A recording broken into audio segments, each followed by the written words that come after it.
Saya ucapkan selamat datang kepada yang kami sucikan Ida Sri Bagawan dalam acarya Mahakerti Wira Jagatmani Pramotara dan juga tamu undangan yang saya hormati. Pertama-tama marilah kita memanjatkan puja dan puji syukur atas kehadiran Tuhan Yang Maha Esa yang telah melimpahkan waranugrahanya kepada kita semuanya, dan kita dapat berkumpul pada hari ini Minggu Kliwon tanggal 9 November tahun 2025 dalam keadaan yang sehat dan juga berbahagia dalam rangka melaksanakan upacara Pawedalan Sanggar Pamujan Mahalingga Padma Buana Mangir yang ke-13 dengan tema Manunggal Meneguhkan Bhinneka Tunggal Ika. Sebelum memulai upacara persembahyangan, yang pertama akan ada sambutan dari tuan rumah yang akan diwakili oleh Bapak Giran. Kepada Bapak Giran, saya persilahkan.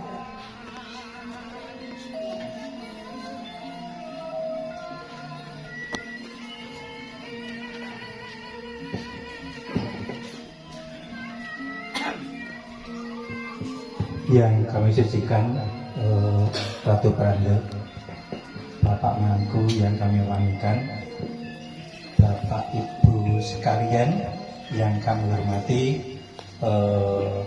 izinkan kami menyampaikan salam Om Swastiastu, Namo Buddhaya, Rahayu, Salam, Wilujeng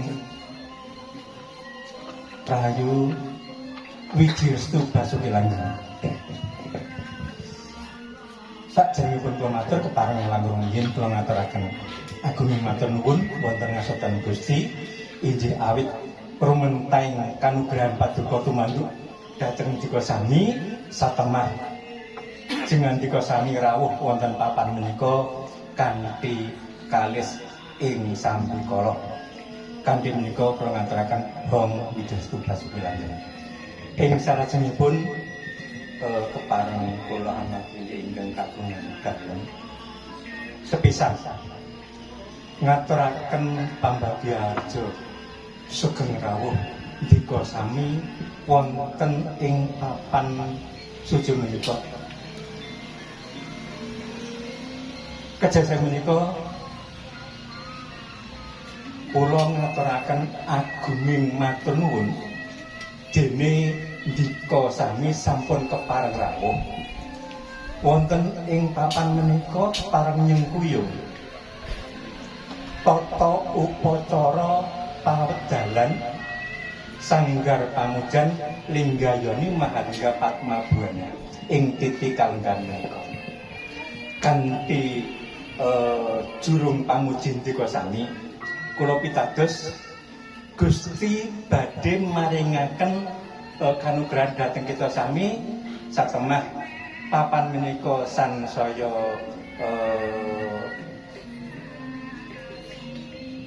luhung satemah saged kagem papan pamujan papan panyuwunan sakliring kabecahaning titah. Nah kanthi menika sepisan malih kula ngaturaken agunging matur nuwun dhateng dika sami. Ingkang angka 3 nggih. Kula nggono bilih anggen kula nanggapi rawuh jengandika sami. Tentu kirang nuju prana. Inggih wiwit aruh ingkang kurang mungguh. Lan sanes-sanesipun menawi suguh nun sewu wong boten disuguhi. Saestu kula warga Mahalingga Padma Buana nyuwun lumunturing sih pangsami ing tanpa sami. Ing salajengipun para rawuh sami sumangga anggen dika sami lenggah dipun prayogakaken kanthi sak prayogining penggalih. Namung kemawon sepisan malih mawantu-wantu panyuwun kula kulawarga Mahalingga Padma Buana saestu paringipun jurung pamuji dhateng kula sakadang tetep kula antu-antu temah ndayani katentreman dhateng titah sak bumi mboten ngemungaken warga inggih wonten mriki nanging titah saindenging bawana makaten para lenggah sami ingkang kinurmatan kirang trep bilih kula matur kata-kata jalaran wekdal sampun sansaya nylepet kanthi menika sawur pat nyun pangapunten anggen kula matur kathah kekiranganipun kula pungkasi Om Santi Santi Santi Om.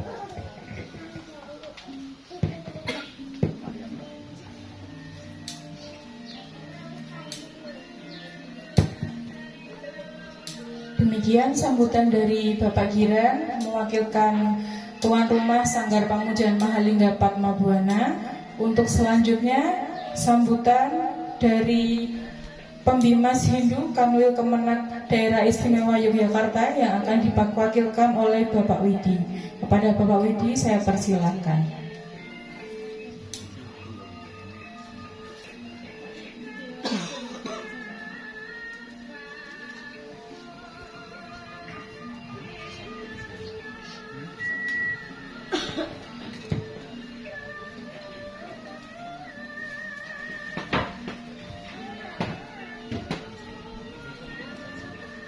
Inggih saderengipun kula matur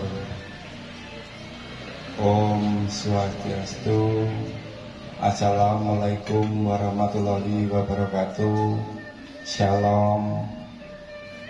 Puji Tuhan, berkah dalam, namo buddhaya, salam kebajikan, rahayu, rahayu, rahayu.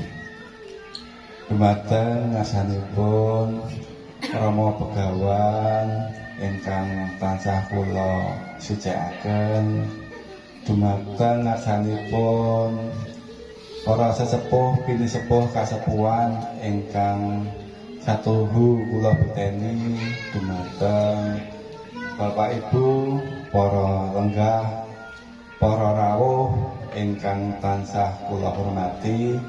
Monggo saderengipun kita ngaturaken puja puji syukur wonten ngarsanipun Gusti ingkang Maha Kuwaos, Ida Sang Dewasa, amargi saking asungkerta waranugraha beliau kita sedaya saged pinanggihan, saged makempal wonten papan punika wonten pura Mahalingga Padma Buana kanthi rahayu tebih saking rubeda nir ing sampika.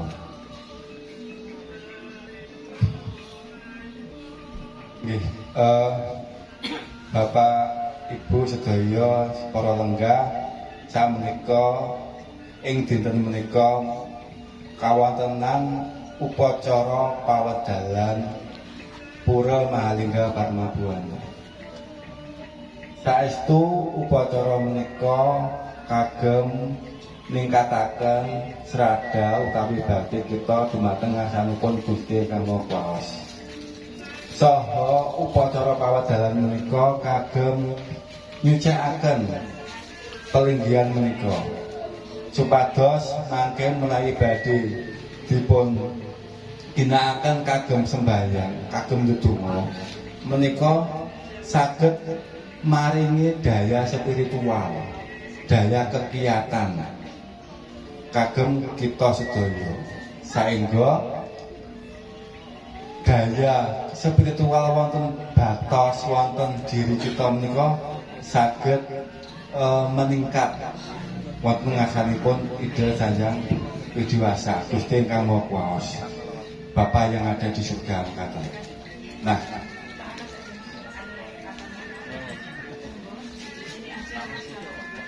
upacara pawedalan menika istilahipun mencerminkan kearifan lokal wonten tanah Nusantara menika. Amargi niki ngangkat budaya ingkang wonten Nusantara.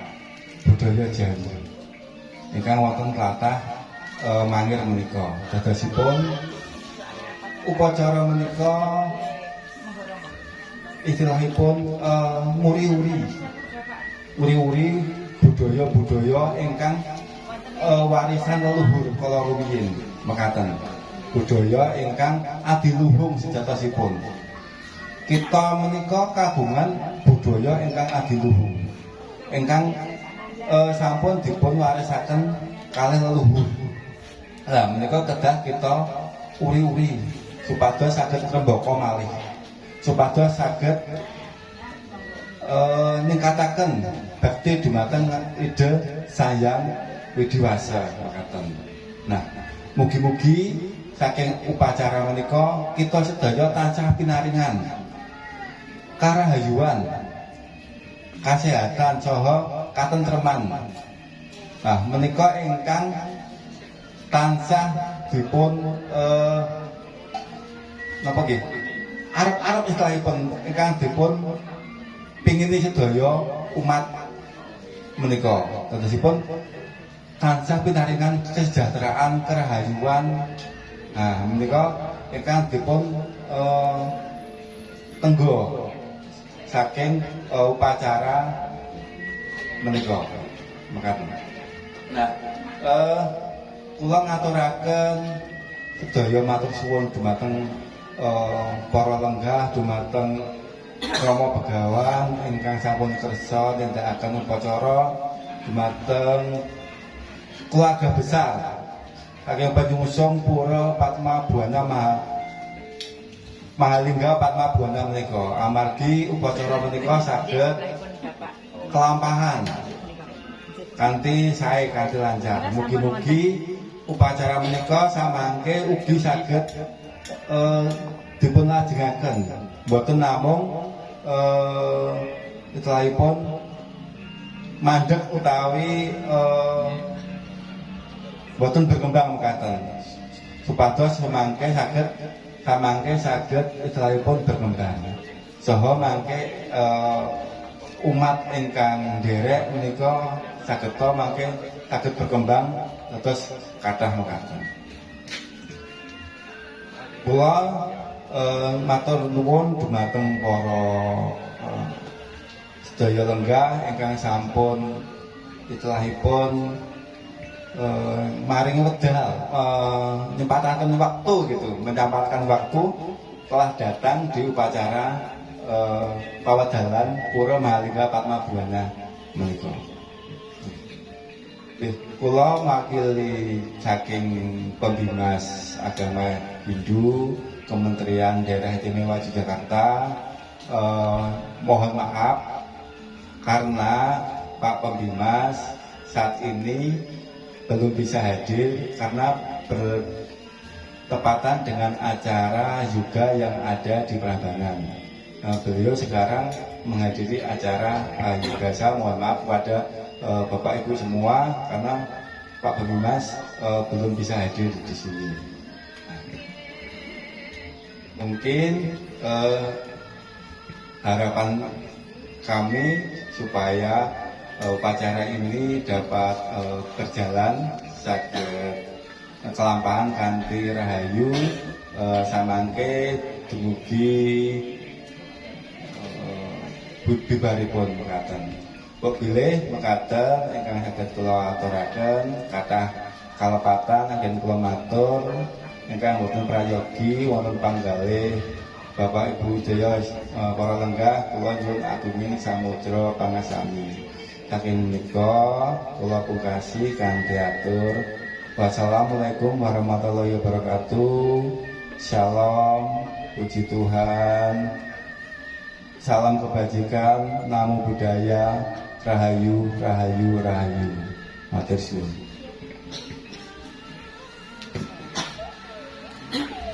Terima kasih kepada Bapak Widi yang sudah mewakili Pembimas Agama Hindu Daerah Istimewa Yogyakarta.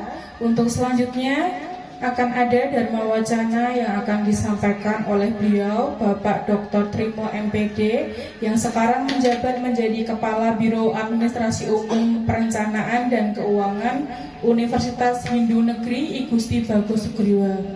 Monggo kepada Bapak Trimo, kami persilahkan. Kertamu yang diswata.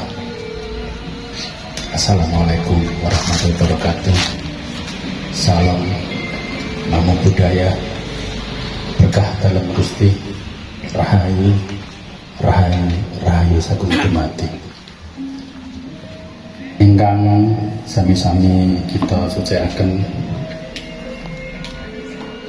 Ida Sri Begawan dalam acarya Mahakerti Wira Jagat Malik saha Rama Tarlasan saha panguput sanesipun Bapak Pembimas wonten Provinsi Daerah Istimewa Yogyakarta ingkang dipun suli Mas Widi, para sesepuh binisipun sambijanipun ingkang sampun rawuh wonten sanggar pamujan Mahalingga Padmabuana, Ibu Uti, Rakan Putra sedaya warga ingkang rawuh ingkang pikantuk ikatan emosional saking sanggar pamujan Mahalingga Padmabuana. Martikaning tiyang sering kamartikan nugroho miwah siwanasanipun Gusti ingkang karo jagat, inggih Gusti ingkang murbin dumadi, inggih Gusti ingkang maha welas asih, inggih Gusti ingkang maha lila lan legawa, inggih Gusti ingkang maha nasa. Mugi sumandha dhumateng jiwa kita sami. Bilikinipun para warga yang rawuh wonten sanggar pamujan Mahalingga Padmabuana, waratin sagung dumadi Raharjo Niskala 1. Bapak Ibu, kula kapiran berda kapurih maringaken Dharma Wacana. Dharma menika kesayan, wacana menika pangandikan. Pangapunten menawi mangke ingkang kula aturaken mboten pramani penggalih panjenengan. Bapak Ibu, dinten menika titik sik. Dinten menika dinten Minggu Kliwon. Minggu menika petangan Jawi jangkep pinten Bapak Ibu? Minggu Gansal. Kliwon menika pinten? 8 dados pun gunggung 13. Sami kalian dinten menika pawedalan ingkang angka 13 wonten ing sanggar pamujan Mahalingga Padmabuana. Artinipun menapa? Menika sami wekdalipun Minggu Kliwon, sami ngepasi awedalipun ingkang angka 13. Mugi-mugi sami-sami raos. Pangapunten sanget kita rawuh mriki raosipun sami. Menapa raosipun?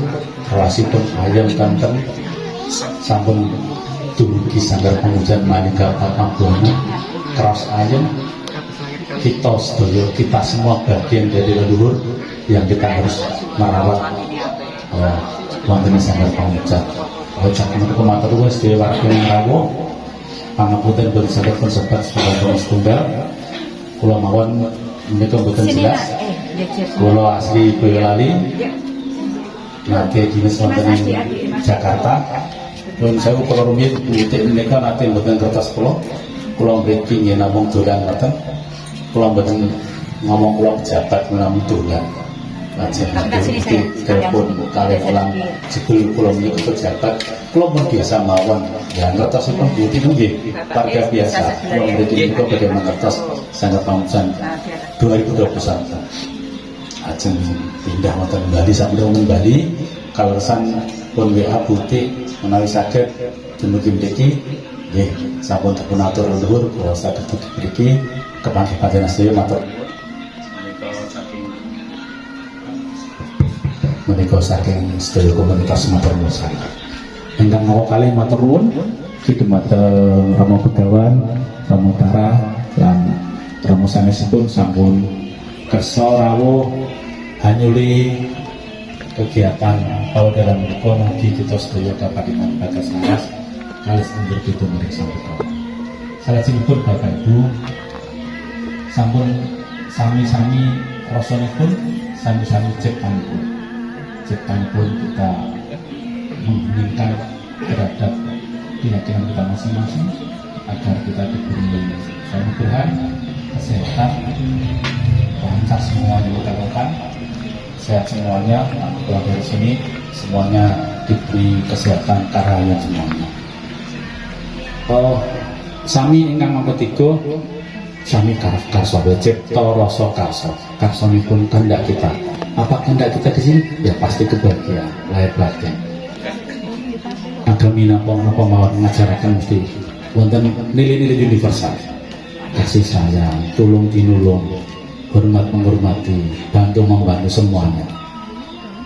Sehingga Pak Presiden menika pesen tahun menika kedah rukun, monggo gotong royong, dinten menika gotong royong luar biasa. Dados wonten sekawan indikatoripun tandane kita menika sampun moderasi. Ingkang sepisan kita menika kedah memiliki komitmen kebangsaan. Wonten Pancasila, wonten UUD 45, Bhinneka Tunggal Ika, NKRI harga mati menika sampun purna, pun clear sekali. Ingkang rawuh mriki mboten wonten sak grubuting kolang-kaling bener-bener rasa-rasa babar blas. Ora bakal ngubah Pancasila, ora bakal mentang NKRI, betul. Kula pitados. Ingkang nomor kalih menika kawastanan toleransi. Wonten ajaranipun menika wasudewa ketumbakan. Kita semua saudara. Enten sing Muslim, betul betul. Enten sing Katolik, Kristen yang rawuh, wonten yang Buddha, wonten yang Hindu, wonten yang Kejawen. Menika kita toleransi. Sama-sama menghormati. Wonten sama-sama. Kula luhur menika nyuwun sewu. Kula menika jane boten sepakat menawi penghormatan pada leluhur itu dikotak-kotakan agama. Kula mboten maksud senika. Menawi panjenengan sampun rawuh menika sampun benten-benten matur nuwun sanget. Tuladanipun yang sepuh ingkang kagungan putra benten-benten agaminipun menawi putra-putra menika badhe hormat datang leluhur boten benten-benten agami. Kabeh ayo hormati tiyang sepuh. Lah matur nuwun sanget. Ingkang angka 3 menika anti kekerasan. Perlu kita sampun bagian dari umat manusia yang saling menghormati, tolong menolong, boten memiliki sikap kekerasan. Ingkang nomor sekawan, ingkang paling penting dinten menika, ingkang pulasani penerimaan terhadap kearifan lokal. Nampi kearifan lokal kados menika. Wis pancen koyo ngene iki, wis ora kudu dimasalahke. Memang beda-beda. Tapi nak kita berbeda-beda seperti taman yang indah berbagai macam bunga, wonten melati mawar macam-macam, lebih indah. Nak menamu melati tok, nak mawar tok ya kurang indah. Milo bareng-bareng kita hormat Sanggar Pamujan, milo yang akan ngikut benten-benten matur nuwun kebegawan Pramotara sanesipun kita semua bagian dari peradaban untuk kearifan lokal. Napa malih wonten ing Ramayana pun sebataken tanah lupeng fitra puja tidak boleh meninggalkan leluhur. Leluhur jelas orang tua kita. Namun Bapak Ibu ditingkatkan pengabdian kita, rasa hormat kita pada orang tua kita baik meninggal maupun orang tua kita yang baik orang tua kita yang sudah meninggal maupun yang masih hidup. Mari kita tingkatkan. Leluhur lainnya ada leluhur dari mana kita tidak ngerti. Nyuwun sewu. Bapak kula tasing kertos namine. Mbah kula tasing kertos. Inggilipun pun boten kertos. Kula pitados jenengan yo ngerti canggahe sapa, warange sapa, udhek-udhek gantung sepuripun kertos. Lah ing kertos ini kok monggo ditingkatkan. Termasuk leluhur kita wonten Sanggar Pamujan menika. Kula boten ngerti kaitanipun napa kula kalih Sanggar Pamujan ning kula pitados. Sampun rawuh mriki katentreman, karahayon, kabagyan, kamulyan. Rezeki lan sanes-sanes pun mestinipun mengalir kula pitados sanget. Dengan badan kesehatan, sugih nara sehat yo repot. Nah saged sugih terus sehat. Nah mboten sugih yo sehat. Kateng mriki mangke monggo sareng-sareng memuji dumateng marsanipun Gusti Nangkor Jagat mugi-mugi kalis ing rubeda lan ing sandika. mangkaten ingkang saged kula aturaken nuwun pangapunten menawi wonten gelap kansul tumeka ing kula matur mugi-mugi kita sedaya tansah kasinuhan kabagyan kamulyan raharja. Assalamualaikum warahmatullahi wabarakatuh. Om Santi Santi Om. Sadu sadu sadu. Berkah dalam Gusti rahayu rahayu rahayu sagung mati nuwun.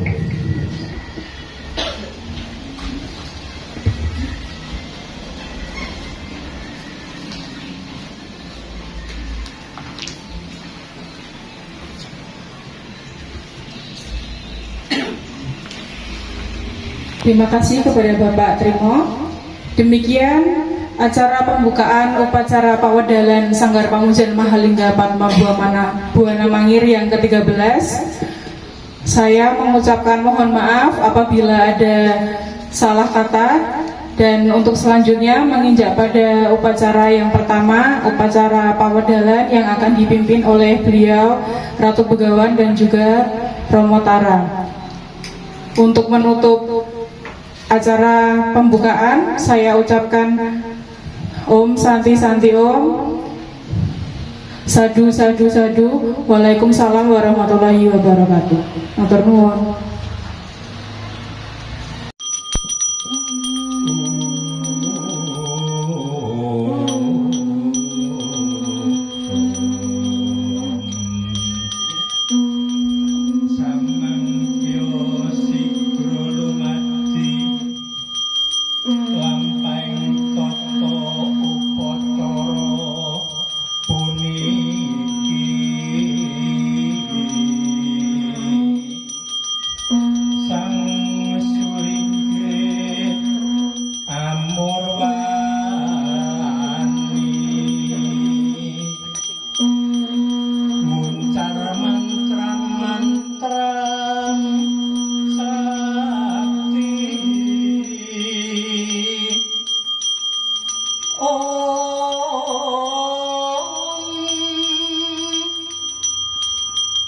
Binarung swaraning bajra kang mangkung ngumbul wiyati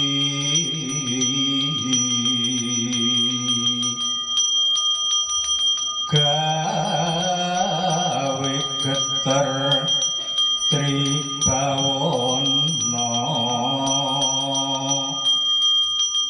dadya srana tumuruning nugrahaning widi Om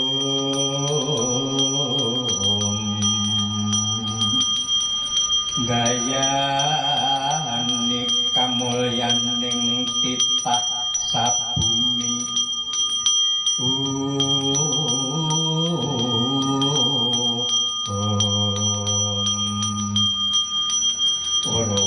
Rohana mangir puniki Om Santi Wastu mingacaya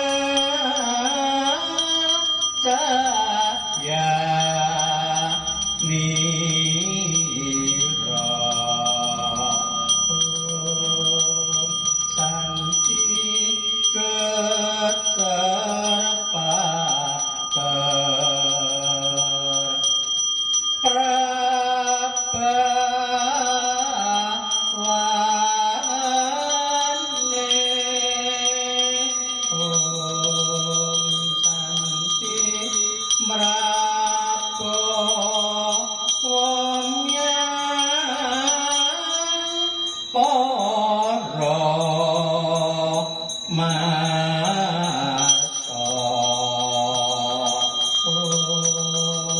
Santi renangkung kang olah rasa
tangsi na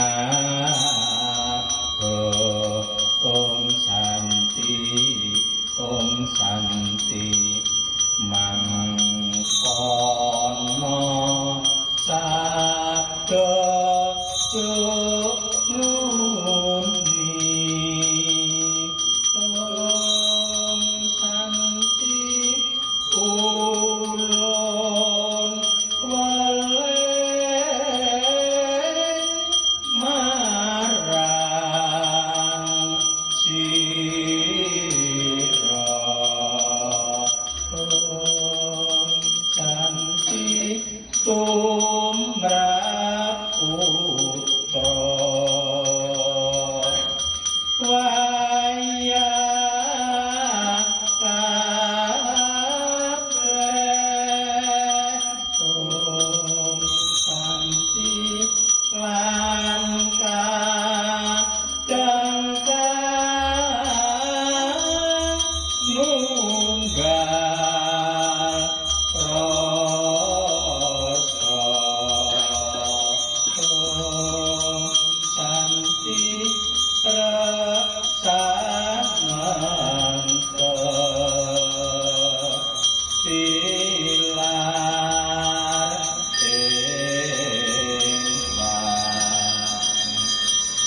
Hayo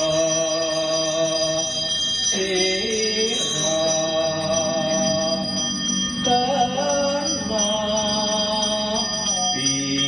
piro Santi nyang ucapan tanpa nyata Om Santi waspada nokang permati Om Santi iku sabda apa kandha Om Santi yo percaya nyang ujare Om Santi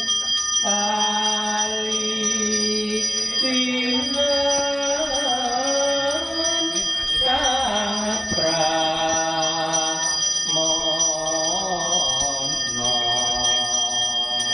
Om Santi petrekno yen iku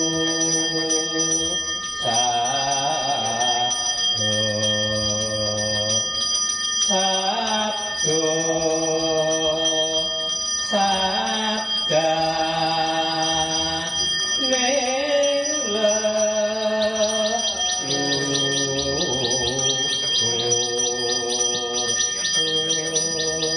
Santi yati tembe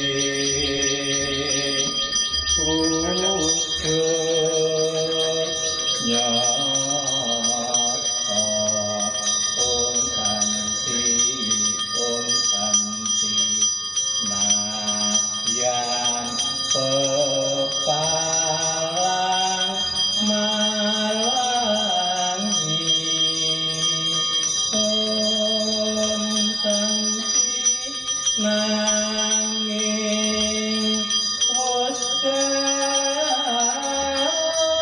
yokar seyang Om Santi sirna ilang pepalangi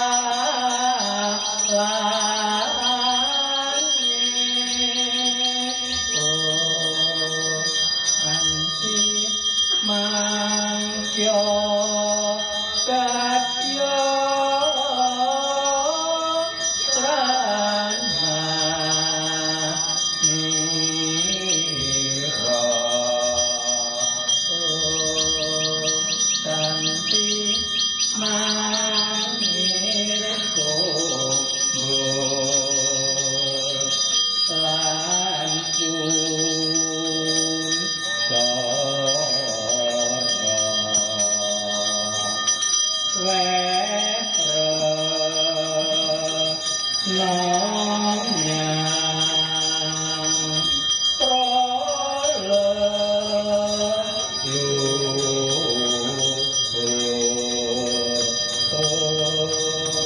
กันที่ต่างงานตุมาวาโสวาโสโอมทันติโอมทันติปุณิกิยาลิงกายนิโอมทันติโอโมเกิดมาเกิดมาเลลอโอทันติสินากุโยกาลุเรโอทันติปัญจโยปาปัญปาโลบาโอทันติมาโลบามาสรานาแสนยาอุโคสุขยังเลลูโคสันติเองสโยมา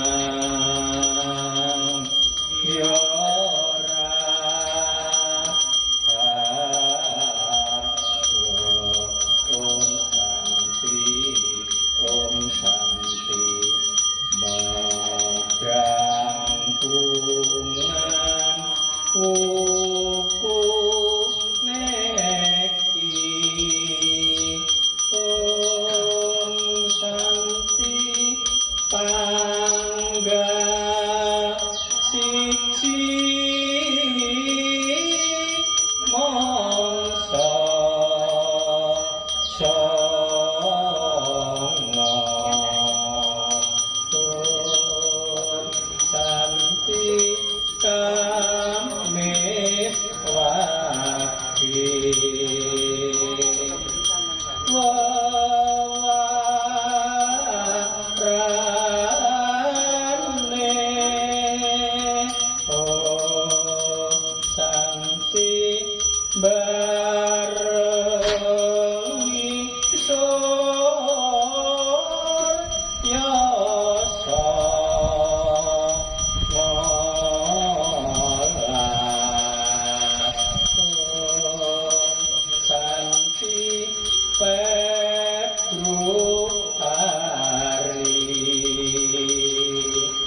Om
Om Swastiastu.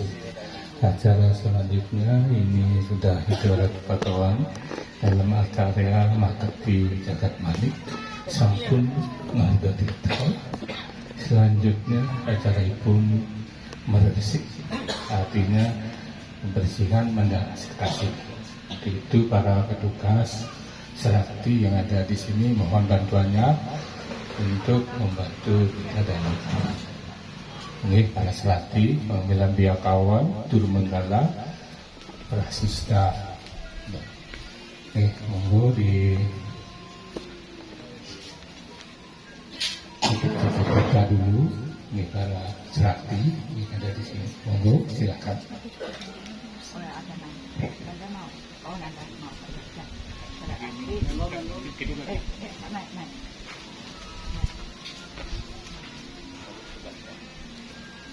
Ya,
Baik, wonten iki para selati, monggo silakan ambil yang biakawan dulu.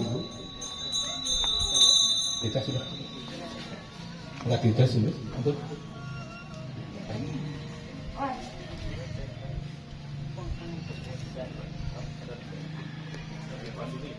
ambil biakawan dulu. Ambil dulu, ambilin dulu ya.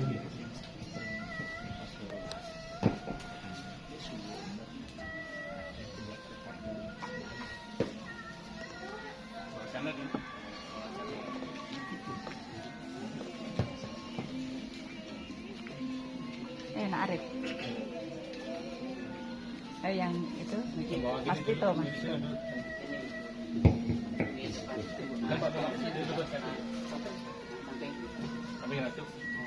Nah itu berdua, kalau itu berdua, laki sama perempuan.